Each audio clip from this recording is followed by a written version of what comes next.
for tuning in to FeMetal TV, and we are so privileged and so honored to be hanging out today with Dave Ellefson from Megadeth, but not only Megadeth, from EMP Music and Ellefson Coffee. Thanks for joining us today. You're welcome. You're welcome. How are you? Doing great. Doing Good. Well. I want to start out our talk today by talking about the book. I've read it not only once, but twice, because I really, really enjoyed it. So I want to start just by talking a little bit about that. While I was reading the book, I noticed that you have intertwined a lot of faith in between the pages, not religion, but more of your faith. Do you believe that people can be faith-based without being religious? Yeah, for sure. I mean, religion, if you think about it, you take away sort of the deity aspect of it. I mean, religion is really something that you do religiously. You know, I go to the gym religiously. I drink coffee religiously. You know, I have this sort of religious sort of discipline. You know, when you add the deity aspect, now you go to what is your belief of this higher power, and that's touchy subject because everybody has probably as many different concepts of that as there are people. And one thing that I've discovered in my travels around the world is that you can't separate religion out of politics, out of culture. All three of them go one and the same. And I think it's probably one of the biggest struggles that I've had with, even though I grew up, you know, Lutheran in a Christian home like that, you know, to go out and sort of force that belief on other people is very tough in their cultures because they've been raised different than we have. And I think very blessed to have traveled the world as much as I have. And because you really start to see that, you know, other people have other ways of doing things. We aren't the only way here in the United States. You know, and that goes politically, religiously, and on a lot of levels. So to me, I think when you just talk about faith is something hardwired inside of every one of us. And that's the thing that I tried to speak to in the book.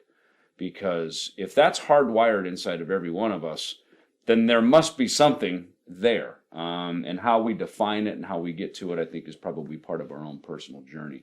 And I just disclosed my own in my book. I think for me, I always joke around about how I'm not sure I was raised Catholic, so where everything's a 2-hour mass. Mm-hmm. I think for me, I always say, I wanted to say, God, can you meet me at Starbucks? I need to talk about my life. Mm-hmm. You know, it's more of a constant journey of discussion of my life rather than the formal setting of the church. On page 41 in the book, you talk about how you never really liked the nickname Junior. Mm-hmm. What I want to know is, when do you feel that Dave out-evolved Junior? You know, look, on one level, I was the junior Dave to Dave Mustaine because I'm 3 years younger than him. And the name really was, I was just at the grocery store in Hollywood, West Hollywood, it's now called a Gelson's. And I remember the exact aisle I was on when the guy, Peyton Tuthill, who had actually painted our very first Megadeth logo, and he was from Minnesota. And he was just making a fun joke at me, just saying, "You're like the kid who fell off the turnip truck as you're fresh into Hollywood from the farm in Minnesota. You're like Junior." And you know, Dave heard it and he just started busting up laughing. And it was a term of endearment, you know. And people still call me that every once in a while, so I don't get upset by it. But I didn't want to be professionally known as Dave Junior Ellefson, you know. And fans just kind of know me that, and even people in our own camp once in a while will call me that. And it's not meant with a you know, sort of a barbed dig, you know. And that was really my only thing when I said I didn't like being called Junior. Is you know, my name is Dave or David, and I usually go by David because there's two of us in the band, and one's a Dave and one's a David. So that's really more what that is. And I think, you know, over the years, growing up, by my mid-20s or so, I kind of felt this, and it's probably when I started to get off of drugs and alcohol. You know, you come to this awakening of, who am I? I mean, I've been living as one guy, and now I'm sober, and who am I now? You know, you realize that you have to grow in truth toward who you really are. You know, to thine own self be true, as it's been said, and that becomes the journey of moving away from an old life, growing into becoming the new life. And I think that's a lot of what my book talks about. It's a lot about what my life is now. Is I'm a Megadeth member. I'm very much a part of our culture, but as we grow, we all venture into different things. Life calls us in new directions, and I think to ignore those callings it's hazardous to our life, to our soul, to our purpose of why we're put on the planet. In chapter 4, the first line is, I clearly remember the first time I took heroin. Mm-hmm. When I read that chapter, it was so profound. When I flipped to chapter 4, that line was so profound, I had to read it again because I was really surprised by that. Do you think that having gone down the road of using drugs contributed to the man that you are now? And I also want to know, do you remember as clearly the last time you took heroin? I do. And I think because it was such a violation of what I knew what was right. And as I define in my book, someone once said to me, just think of God as God, good orderly direction. When you're doing God's work, you're following good orderly direction. What's the right thing? And we know in our gut what the right thing is to do. We just know. It doesn't have to be from our parents. It doesn't have to be from a teacher or the law. We know when we're doing the right thing or the wrong thing. And that's the God. It's kind of like I would say God lives in the gut. When your gut's at peace, you're probably okay. If your gut's churning, you're uncomfortable and you can't sleep at night, well, you might want to take a look at what you're involved in. And so, I think that time that I did heroin, and it's funny, like a lot of, sin, I haven't met a sin yet that didn't look like a good idea on the front side of it, and, sometimes these things, like, I knew right from wrong. Of course you shouldn't be doing heroin. All my punk rock heroes died of this stuff. Yet I was with a bunch of guys in a room. I was high on some other, chemicals. I did some heroin and it was like, wow, I feel pretty good. That wasn't so bad. See that? They're just making it up. It's not so bad, And it was, I could kind of go down a checklist of things that, the first time was like, that wasn't so bad, And yet, I knew where it was going to end up. And I ended up there. And then once I got there, it was like, I can't believe I let myself get here. And I think those have been some of the things in my life that, by the time I finished, heroin, I think I started my book with a story that I think really kind of epitomized my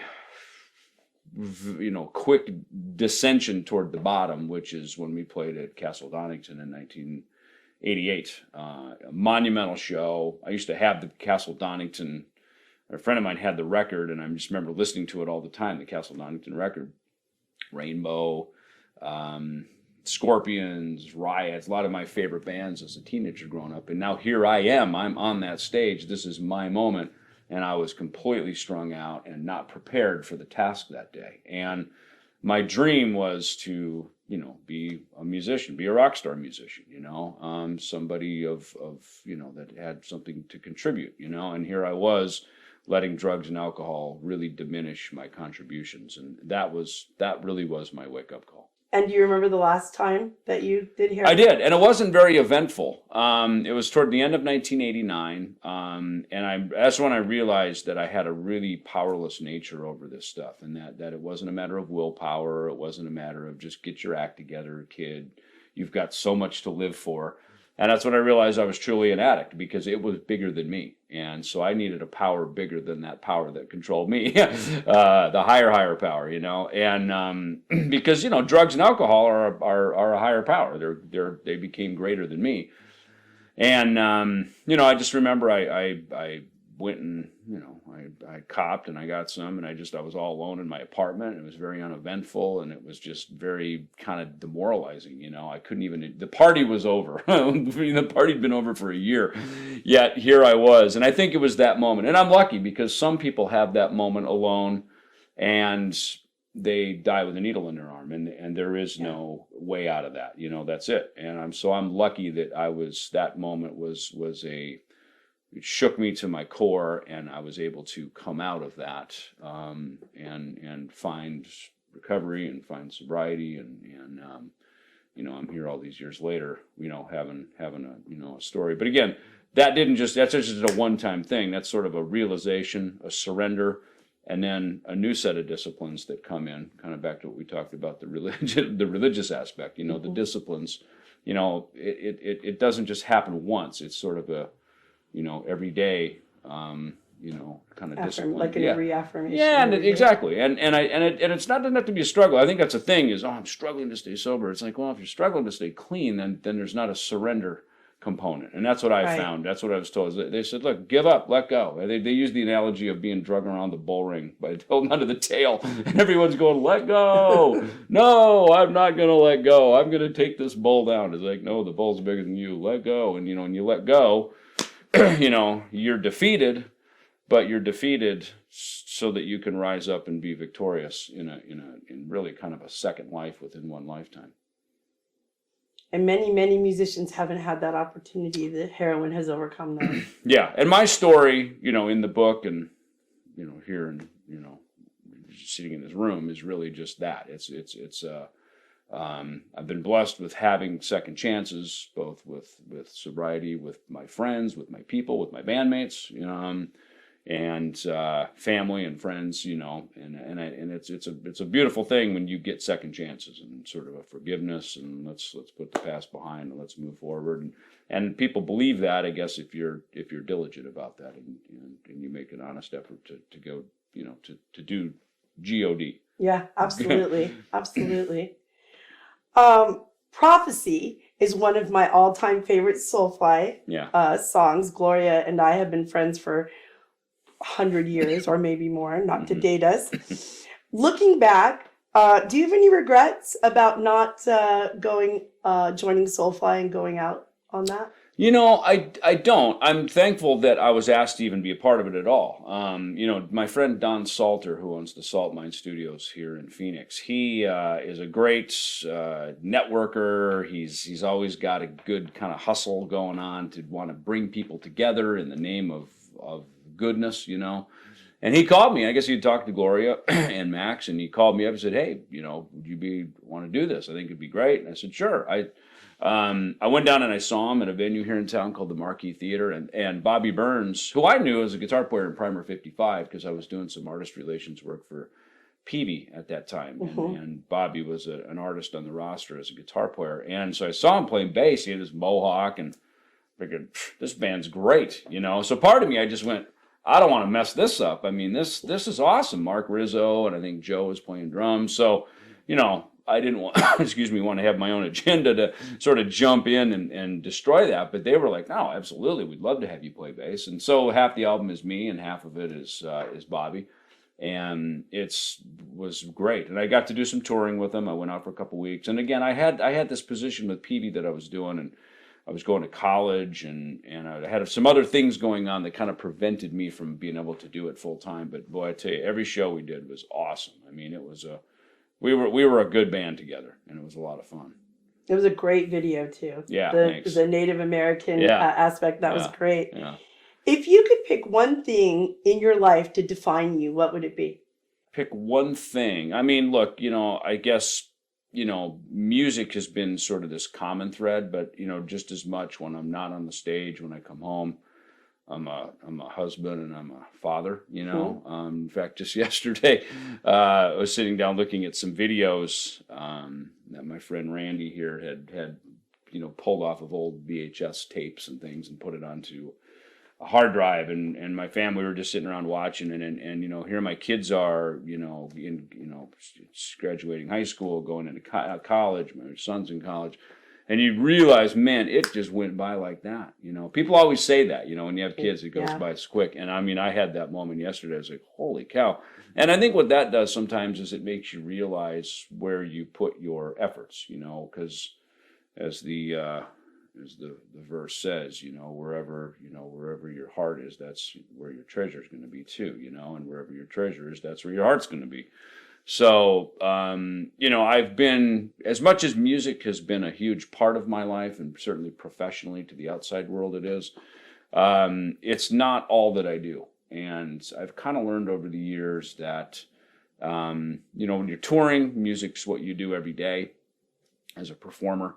But creatively, it's okay to pause and take a break from it too. and wait for inspiration to come, and let music, be an inspiration, and not force it. And that's, I guess I'm kind of in a little bit of a luxurious position now at this point to be able to wait for that, because not everybody is. I work with some younger artists, and they had their whole life to write their first record and about 6 months to write the second one. And there's a lot of pressure, and not everybody can do it. You look back, and the Beatles were cranking out records every 6 to 9 months. I mean, Kiss, I was a huge Kiss fan growing up. Every 9 months, they would tour, and they'd have a new record out. I'm like, they were able to write on the road, apparently. A lot of musicians can't. That's not a place for them to be able to compose and put it together. So, it's I think letting it come as an inspiration so that it inspires those who hear it. That's just as important. Do you have a favorite instrument? And if so, a personal instrument of yours? And if so, does it have a name? I I don't really have any names for them. Grab me the red one, grab me the black one. Like, hey, where did the natural color one go? Oh, it's in the closet. I leave guitars sitting around the house because some of the ones I record with and I have used for special purposes, I leave them in cases put away, just because they stay in better condition when they're in a dark room inside of a case.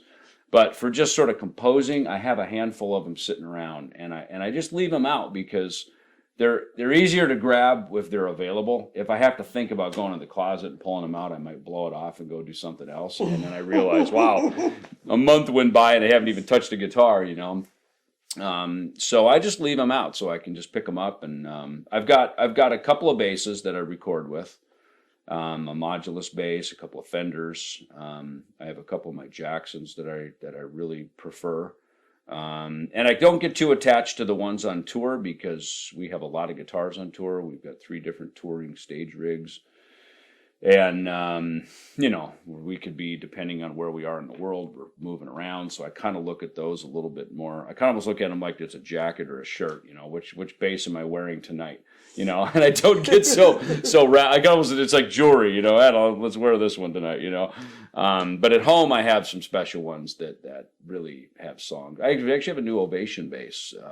It's an old bass that Ovation sent me. And boy, that thing, I open it up and man, a song falls out of it every time I pick it up. And I've got an Epiphone Sheraton that I bought on the Countdown to Extinction tour in New York back in 1992. Same thing. I just plug that thing in, I strum it, and just songs come out of it. It's like they're in there, and you just got to get them out. That's awesome. Yeah. That's awesome. Megadeth is up for a Grammy, we all know, coming up. Do you feel that the Grammy industry understands the metal genre? Of course, infamously, you guys lost to 9 Inch Nails, which is talked about in the book. We know that Metallica lost to Jethro Tull. Right. What do you think? Do you think they have an understanding of this genre? No, not really. The Grammys is it's a very broad, entity, and they honor all kinds of different music. And certainly they're credible, and it's incredible to be nominated again and invited back. But do they fundamentally just understand every single genre? How could you? I mean, it's the voters, it's the community. I stayed on as a voting member for a few years after we started getting nominations back in the 90s, and then I just kind of discontinued it. But,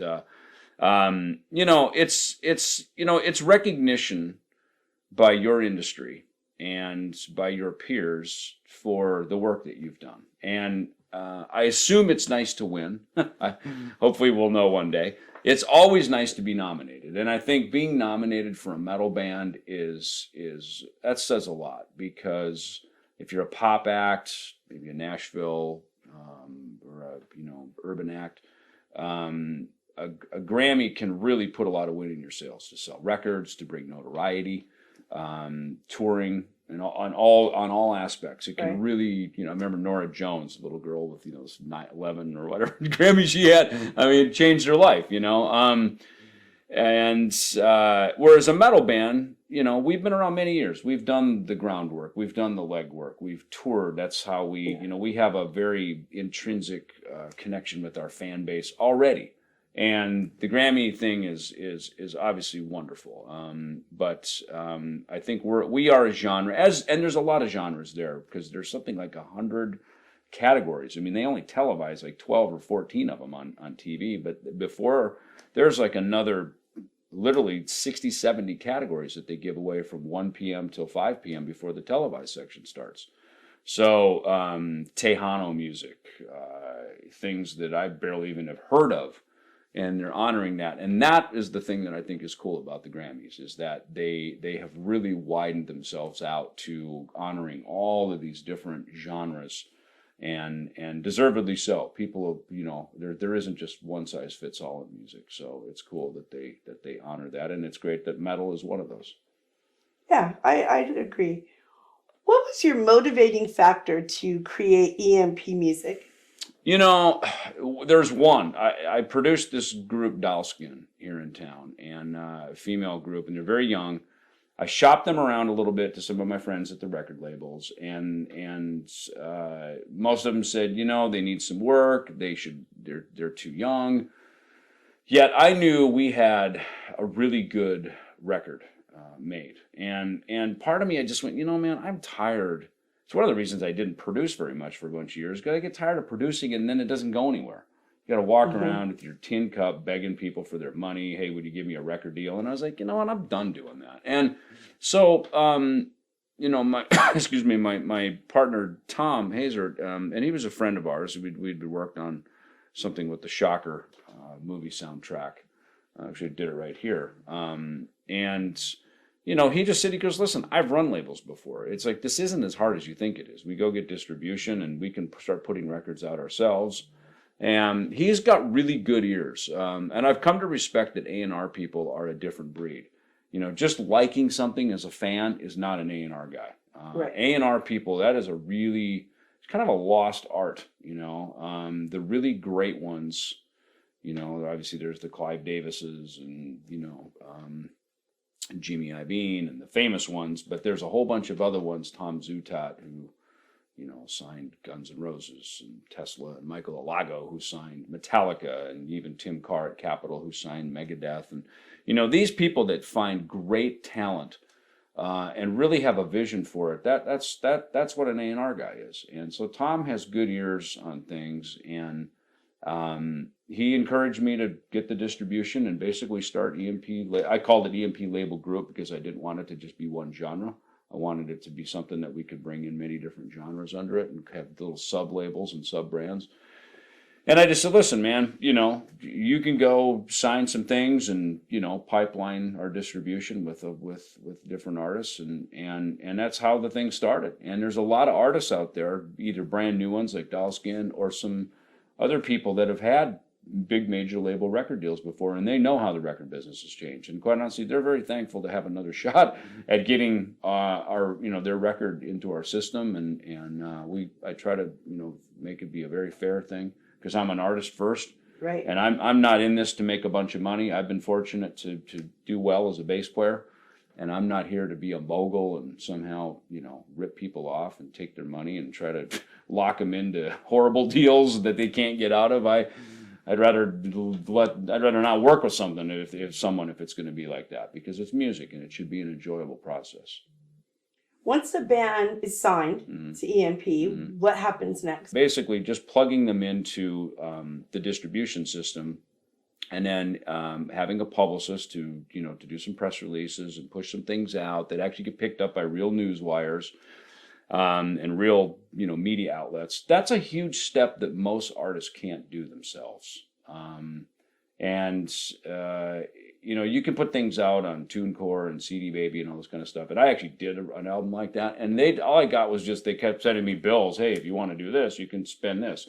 Hey, if you want to be here, spend more. And I was like, this isn't no different than having a record label, only now I'm having to pay for all of it. So, really what we do is, once we, album comes into our system, we push out some press. If we think it's something that can go to radio, that we can have, we can work kind of college and specialty and metal radio, especially for our metal records. Now we're turning the corner into 2017, where we're signing some bigger legacy artists, and so we're going to go up to this next level of which is it's going to require some more investment into them, and with investment, of course, comes commitment, and so that kind of becomes a little bit of that. They're looking more like a traditional record deal, quite honestly. You just recently acquired Co-op, which is fronted by Alice Cooper's son, Dash Cooper. Yeah. And they're local here in Arizona. Tell me about them and signing them. I've heard of them for a while. In fact, it's funny. A friend of mine actually hit me and said, "Hey, you should sign, Alice's son Dash." And I think it might have been from an Alice Cooper event that Alice was hosting here in town. And Tom had gone over, worked with him a little bit in the studio, and they have it's a great EP. I mean, it kind of has this sort of Stone Temple Pilots-ish kind of thing going on with it. He sings cool. I like that he's doing something different from his dad, that he looks different, he sounds different, he's got a, kind of a different ear for it. And I'm really thrilled about it. And in fact, Alice and I flew to an event in Chicago. We were on the same flight together, and we were talking about it right away. It's just like, hey, this is cool. You signed my son, and it's just an EP. It's just a digital deal, and they have some CDs on their own that they're doing some stuff with. But it's kind of a way to get them in the game, get them on the highway, and get them started. And I think being signed to a label, it gives validity.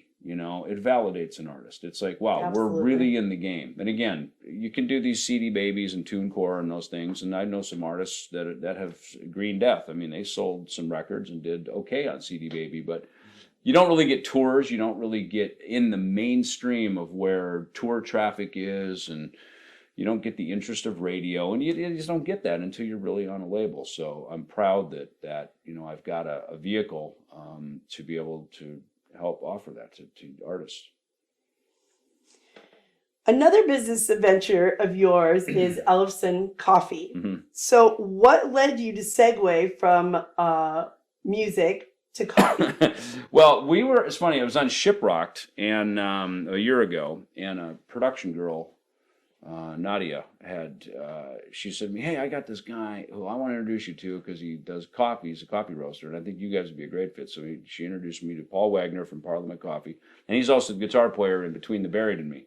So he's a straight-edge, vegan, tattooed metal dude, and who has a love for coffee. And he's got great energy.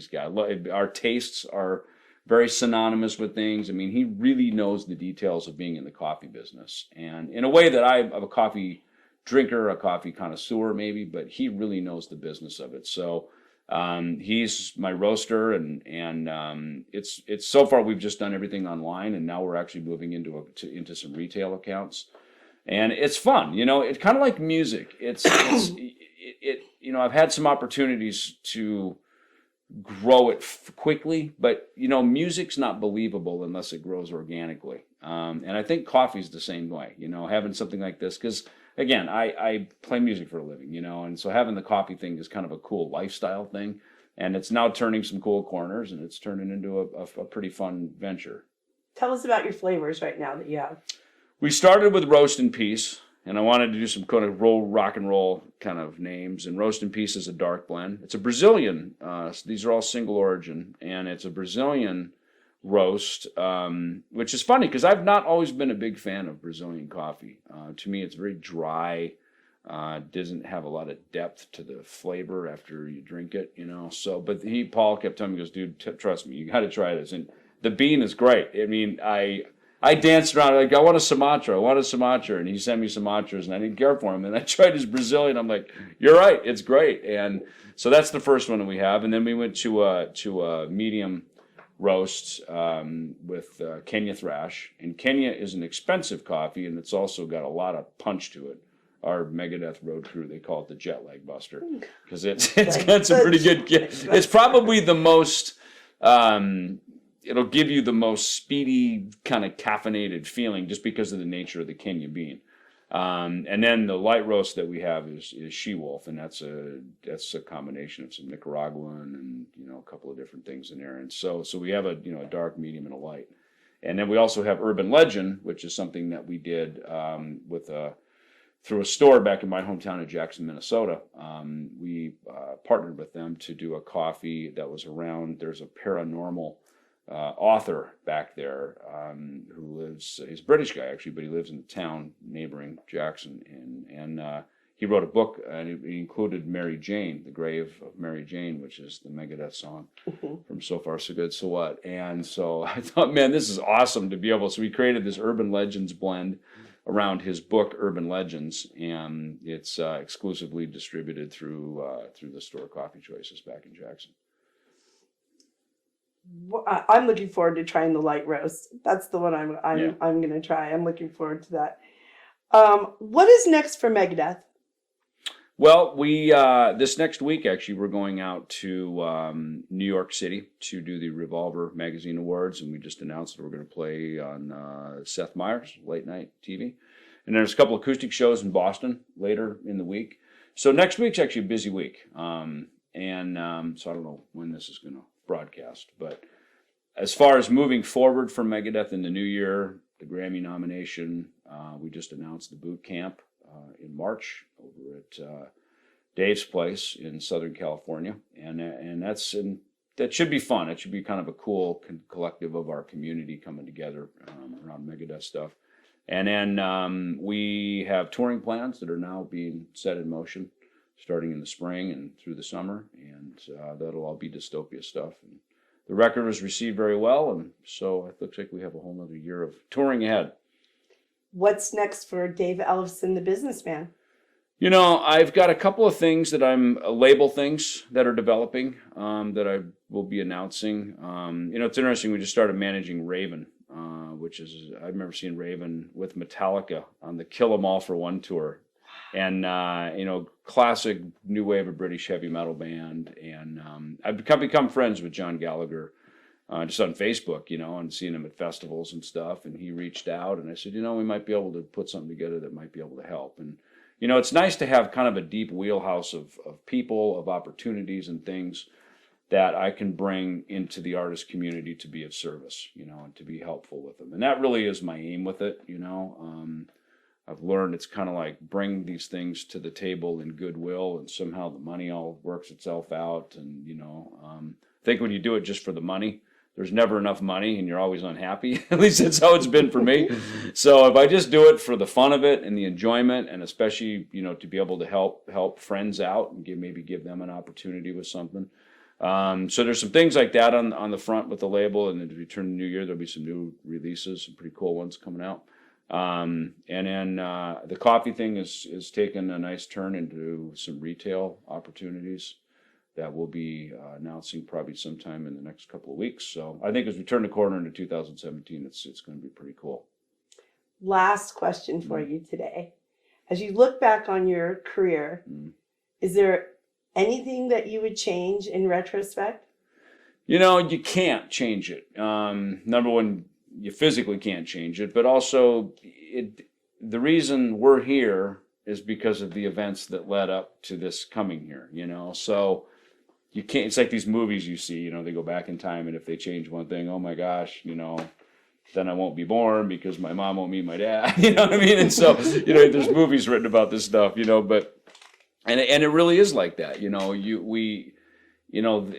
I'm certainly of the belief that which you don't learn the first time will present itself again until you do learn it. And that kind of is it's not so much of like an Eastern philosophy thing as much as it's just kind of my experience, and it's sort of like once you sort of get through it and you get over it, you don't have to keep going back and revisiting it all the time. And that's kind of, I guess, maybe the beauty of life is again, second chances, and and nothing's forever, it's always just for a little while, the good and the bad. And that's kind of the beauty of that too, is the bad doesn't last forever, and the good just kind of transforms into other things that happen.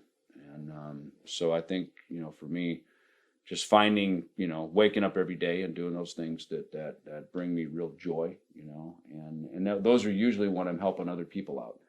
Right. When I'm helping other people. And I think that's what all this stuff, the coffee, the book, the label, being in Megadeth, all this stuff is all just about, being there to make other people happy. And if they're happy, that's a good way to go to bed at night.